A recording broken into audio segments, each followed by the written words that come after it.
2012 থেকে 2016 পর্যন্ত it was a golden time for Jamaat and BNP আন্দোলনের জন্য। তো ওটা তারা ব্যবহার করতে পারে নাই। বিরোধী দলকে দমন পীড়ন করার জন্য যে সাহস শক্তি দরকার ওটা আওয়ামী লীগ পেয়ে গেছে, আওয়ামী লীগ আরাম পেয়ে গেছে। এবং যখনই বেগম জিয়া জেলের মধ্যে ঢুকে গেছেন তখনই মুহূর্তের মধ্যে তার কার্যকারিতা নষ্ট হয়ে গেছে, দলের স্ট্রেংথ নষ্ট হয়ে গেছে। ফলে বেগম জিয়া কেন্দ্রিক কোনো আন্দোলনই এই মুহূর্তে আসলে বাংলাদেশের সফল হওয়ার কোনো সম্ভাবনা নেই। বিএনপি কোনো সমাবেশ ডাকলেই লাখ লাখ মানুষ জড়ো হয়, কিন্তু মাঠে লড়াই করার সময় তাদেরকে খুঁজে পাওয়া যায় না। কারণ কি? না, বিএনপি লড়াই করবে কেন? বিএনপি তো কোনো সেনাবাহিনী না, পুলিশ বাহিনী না, বিএনপির কোনো অস্ত্র নেই।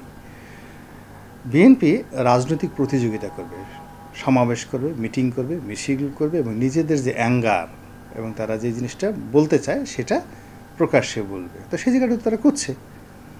তারা লক্ষ মানুষের সমাবেশ করছে, সেখানে সেই প্রধানমন্ত্রী সম্পর্কে, আওয়ামী লীগ সম্পর্কে যে কথাগুলো সাধারণ মানুষের মুখে মুখে, যেগুলো সাধারণ মানুষ বলতে সাহস পায় না, তারা পুলিশকে গালি দিতে সাহস পায় না, বেনজিরকে গালি দিতে সাহস পায় না, তারা হারুনকে গালি দিতে সাহস পায় না, বিপ্লবকে গালি দিতে সাহস পায় না, মুনিরকে গালি দিতে সাহস পায় না। সেই কাজ তো বিএনপির মঞ্চ থেকে এই কথাগুলো হচ্ছে। এবং দিস ইজ পলিটিক্স, এটা বিএনপির অস্তিত্ব। এখন বিএনপি তো পুলিশের সাথে যদি মারামারি করতে হয় তাহলে বিএনপিকে ইন্ডিয়ান পুলিশের পার্ট হতে হবে। BNP is not the part of Indian police. বিএনপিকে পাকিস্তানি পুলিশ হতে হবে।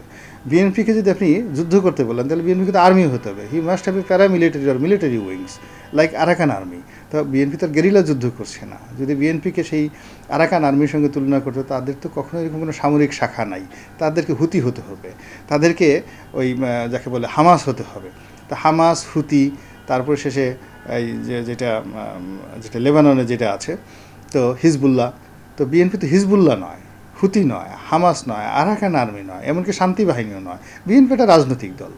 তারা সেই রাজনৈতিক দলে একটা বিরূপ পরিস্থিতি থেকে যা করার সর্বোচ্চ কাজ করছে এবং এই কাজগুলো আওয়ামী লীগ করতে পারবে না আগামী দিনে। আগামী দিন তো মানে প্রকৃতি এমন একটা ব্যাপার, এটা তো ঘুরে ফিরে আসে। আজ আওয়ামী লীগের যা হচ্ছে, বিএনপির ক্ষমতায় আসবে আবার এখন বিএনপির যে দুরবস্থা হচ্ছে আওয়ামী লীগের সেই দুরবস্থা হবে। এবং তখন আপনি আজকের এই কথাগুলো দেখবেন যে এখন তো পল্টনের এখানে একটা সমাবেশ করতে পারছে। আমরা এই আওয়ামী লীগের যত দাপট দেখি নাই, বিএনপি কী করছে, দুই পাশে দুটো কাঁটাতারের বেড়া দিয়ে দিয়েছে এই বঙ্গবন্ধু এভিনিউতে। এবং সেই কাঁটাতারের বেড়ার মধ্যে হায়েস্ট 20 থেকে 25 জন লোক মিলে তারা ওই সমাবেশ করতে পেরেছে 2004-05 সনে। এর বেশি করতে পারে নাই। তারা হরতাল ডেকেছে এই পল্টনের মোড়ে। সাবের হোসেন চৌধুরী একা দাঁড়িয়ে থেকেছেন, আসাদুজ্জামান নূর বাকির ভাই একা দাঁড়িয়ে থেকেছেন, তার পাশে একটা সিঙ্গেল লোক ছিল না। নাসিম সাহেবের মতো মানুষকে পুলিশ আসছে, স্যার উঠে নিয়ে সাভারে গিয়ে নামাই দিয়েছে, সাভারে ছেড়ে দিয়েছে। ওখান থেকে সে আসবে, আসার মতো তো রিক্সাও নাই, ভাড়াও নাই, কোনো কিছু নাই। তো এটা তো আমরা দেখেছি। তো সেই তুলনায় আওয়ামী লীগের সেই যে অবস্থার তুলনায় এখন বিএনপি অনেক ভালো অবস্থানে আছে না, অনেক ভালো অবস্থানে আছে। খালেদা জিয়া ভয়াবহ অসুস্থ, চিকিৎসা নিচ্ছেন, কিন্তু তাকে মুক্ত করার জন্য কোনো আন্দোলন করতে পারছে না দলটি। কারণ কি? না, এটা এখন আসলে দীর্ঘদিন হয়ে গেছে। তো খালেদা জিয়ার যে ইমেজ বা আমাদের মানুষের যে মন মানসিকতা তাকে নিয়ে, এটা 80-র দশকে যেটা ছিল সেটা আসলে এখন কমতে কমতে এমন একটা অবস্থা এসে গেছে। একই জিনিস আপনি দেখেন, ইলিশ মাছ বলেন বা ভালো কোনো খাবার দাবার বলেন, খুব বেশি হলে এটা হয় না। এখন বেগম খালেদা জিয়ার যে সময়টাতে স্বর্ণালী সময় ছিল সেটা 2014-15-16। তো ওই সময়টাতে আন্দোলন বলেন, যা কিছু বলেন, ইভেন জামাতেরও, যে 2012 থেকে 2016 পর্যন্ত it was a golden time for Jamaat and BNP আন্দোলনের জন্য। তো ওটা তারা ব্যবহার করতে পারে নাই, ওটা তারা করতে পারেনি, দলের মূল নেতৃত্ব করতে পারেনি। না পারার কারণে কি হচ্ছে, বিরোধী দলকে দমন পীড়ন করার জন্য যে সাহস শক্তি দরকার ওটা আওয়ামী লীগ পেয়ে গেছে, আওয়ামী লীগ আরাম পেয়ে গেছে। এবং যখনই বেগম জিয়া জেলের মধ্যে ঢুকে গেছেন তখনই মুহূর্তের মধ্যে তার কার্যকারিতা নষ্ট হয়ে গেছে, দলের স্ট্রেংথ নষ্ট হয়ে গেছে। ফলে বেগম জিয়া কেন্দ্রিক কোনো আন্দোলনই এই মুহূর্তে আসলে বাংলাদেশের সফল হওয়ার কোনো সম্ভাবনা নেই, কোনো সম্ভাবনা এটা হবে না, কখনোই হবে না। এটাই মানে খুবই অপ্রিয়। বাট বাস্তবতা হলো যে তিনি যখন আহত হবেন, এমনকি আল্লাহ যদি তিনি মারা যান, অনেক মানুষ কাঁদবে, কোটি কোটি মানুষ রাস্তায় নেমে আসবে, কিন্তু আলটিমেটলি কিছুই হবে না। এটাই হয়। ওনার সে ধরেন জনাব দিলওয়ার হোসেন সাঈদী আরও অনেক জনপ্রিয় ছিলেন, গোলাম আজম তার দলের অত্যন্ত প্রভাবশালী লোক ছিলেন। গোলাম আজম মরে গেলেন, কি হয়েছে? সাইদি সাহেব মরে গেলেন, তার কবরের কাছেই তো মানুষজনকে মানে যেতে দেওয়া হয়নি অনেক দিন, সেখানে যেতে দেওয়া হয়নি, মোনাজাত করতে দেওয়া হয়নি।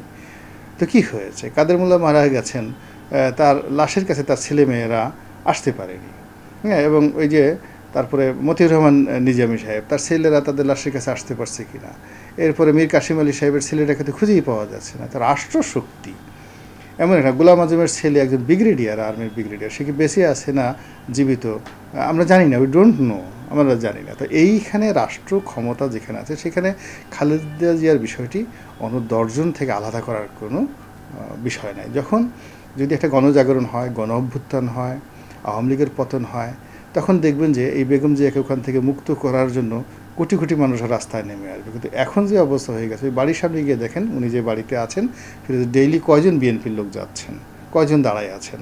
তো যেখানে ধরেন যদি এমন হতো যে না, তাদের নেত্রীর জন্য প্রতিদিন 400-500 লোক কোনো কাজ নাই কর্ম না ওই বাড়ির সামনে গিয়ে দাঁড়িয়ে থাকে, তো 4-5 হাজার লোক দাঁড়িয়ে থাকে। 15ই আগস্ট তারা জন্মদিন পালন করে, 15 আগস্টের সময় যদি ওই বাড়ির সামনে গিয়ে তারা 50,000 লোক ওই বাড়ির সামনে দাঁড়িয়ে কেক কাটতেন, কি করার ছিল কারো?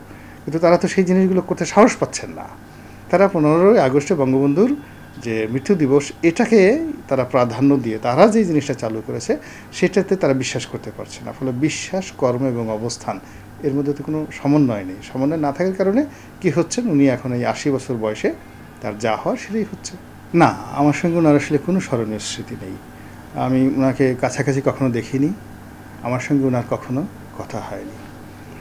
এবং আমি যেহেতু বিএনপিতে শুধুমাত্র একটা নির্বাচন করেছি, বিএনপির কোনো পোর্টফোলিওতে নেই। এবং রাজনৈতিকভাবে বিএনপির কাছে আমার গুরুত্ব ওইরকম না।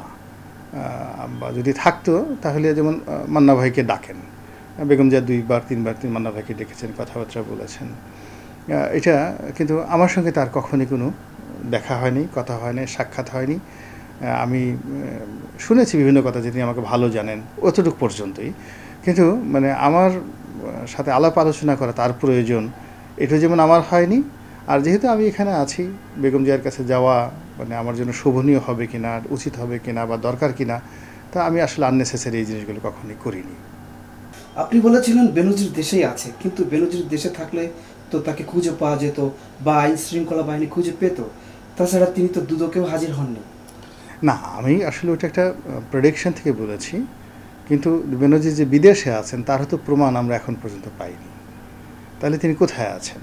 যদি বিদেশে থাকতেন, আমাদের দেশে ধরেন যদি কেউ কোথাও লুকিয়ে থাকে, সরকারের সেফ হোমে থাকে, আপনি তাকে লুকিয়ে রাখতে পারবেন। কিন্তু বিদেশে আসলে কাউকে লুকিয়ে রাখাটা খুবই একটা কঠিন একটা বিষয়। হয়তো তার সন্তান, স্ত্রী তারা লুকিয়ে থাকতে পারেন, কিন্তু বেনজির যে ফিগার, এবং তিনি গিয়ে হয়তো সে আমাজনের জঙ্গলেও যদি থাকতেন তাহলে সেটারও একটা ভিডিও ফুটেজ চলে আসতো, রেসপন্ড করতেন। কিন্তু এখন এটা নিয়ে আসলে একটা ধোঁয়াশা সৃষ্টি হয়েছে যে বেনজিরকে নিয়ে আসলে কী হচ্ছে, সরকার কি করতে চাচ্ছে, এটা কি সরকারের নাটক, নাকি বেনজির আসলেই এখানে কনভিক্টেড, এখানে কি বেনজির বিপদে পড়েছে, নাকি বেনজিরকে বিপদে ফেলা হয়েছে। যে বসুন্ধরা গ্রুপ, তারা কি সরকারের নির্দেশে বা কোনো এজেন্সির নির্দেশে এই কাজগুলো করেছে, নাকি দেশপ্রেমে বিমুগ্ধ হয়ে তারপরে শেষে জাতির কল্যাণের জন্য তারা একটা পুণ্যময় কাজ করেছে বেনজিরের মুখোশ উন্মোচন করার জন্য, এই কাজটি তারা করেছে নাকি অন্যভাবে করেছে, এই বিষয়গুলো নিয়ে কিন্তু বিতর্ক হচ্ছে, বহু বিতর্ক হচ্ছে। এবং এখন যেহেতু একটা টলটলায়মান অবস্থা, বেনজির পরে আসাদ কাণ্ড আসলো, আসাদের পরে আরও অনেকগুলো পুলিশের কর্মকর্তা এক্সিস্টিং প্লাস সাবেক, তাদের কথাবার্তা হচ্ছে, এবং পাইপলাইনে আরও অনেক লোকের নাম আসছে। এবং এই সমস্যাগুলো কিন্তু একইভাবে 1974-এ হয়েছিল আওয়ামী লীগের জন্য। মানে ওই প্রতিদিন এর টিন চুরি করতো, ওর চাল চুরি করতো, ওর টিয়ার চুরি করতো, এই বঙ্গবন্ধু এগুলো বলতে বলতে সে বলছে যে সবাই পাইছে সোনার খনি, আমি পেয়েছি একটা চোরের খনি। এখন ঠিক সেম জিনিসটা ঘুরে ফিরে শেখ হাসিনার জন্য হয়ে গেছে। কেন শেখ হাসিনা তো এই বিভিন্ন লোককে দিয়েছেন যে ঠিক আছে তোমরা আমাকে ক্ষমতায় রাখো, আমি তোমাদেরকে প্রমোশন দিয়েছি, ভালো পদ পদবি দিয়েছি, এবং সহনীয় মাত্রায় এদিক ওদিক ডান বাম এটা সহনীয় মাত্রায় করো। কিন্তু এইভাবে ঢালাওভাবে চুরি চামারি করে চোরের দল হয়ে যাওয়ার জন্য তো তিনি কাউকে নিয়োগ দেননি। তিনি হয়তো বলেছেন আচ্ছা ঠিক আছে সিল পিটানো, মানে তার পক্ষের যে কাজগুলো সেই কাজগুলো হয়তো তিনি চেয়েছেন বা করেছেন, তারপরে কিন্তু সেই কাজের বিনিময়ে তুমি একেবারে পুকুর চুরি করবা, সাগর চুরি করবা, ব্যাংক লুট করবা, এরকম তো আসলে কোনো কেউ করেনি। ফলে সব কিছু কেমন যেন একটা এলোমেলো হয়ে গেছে, একটার সাথে আরেকটা মিলে গেছে, ক্রস কানেকশন হয়ে গেছে। তারপর শেষে ওই ইলেকট্রিক লাইনের যে নেগেটিভ পজিটিভ এগুলো সব এক হয়ে গেছে। ফলে এখন আমরা কেমন যেন একটা ঘূর্ণিঝড় হলে যেমন বোঝা যায় না, আমরা এই যে রাস্তাঘাটে চলি চারিদিক থেকে একটা ঘূর্ণিঝড় শুরু হয়ে গেছে। আমরা বলতে পারি না যে বাতাস দক্ষিণ থেকে আসছে, তা দক্ষিণ থেকে বাতাস আসলে উত্তর দিকে যাবে, কিংবা যদি পশ্চিম দিক থেকে বাতাস আসে পূর্ব দিকে যাবে। তা বাতাসের স্বাভাবিক গতি আছে না?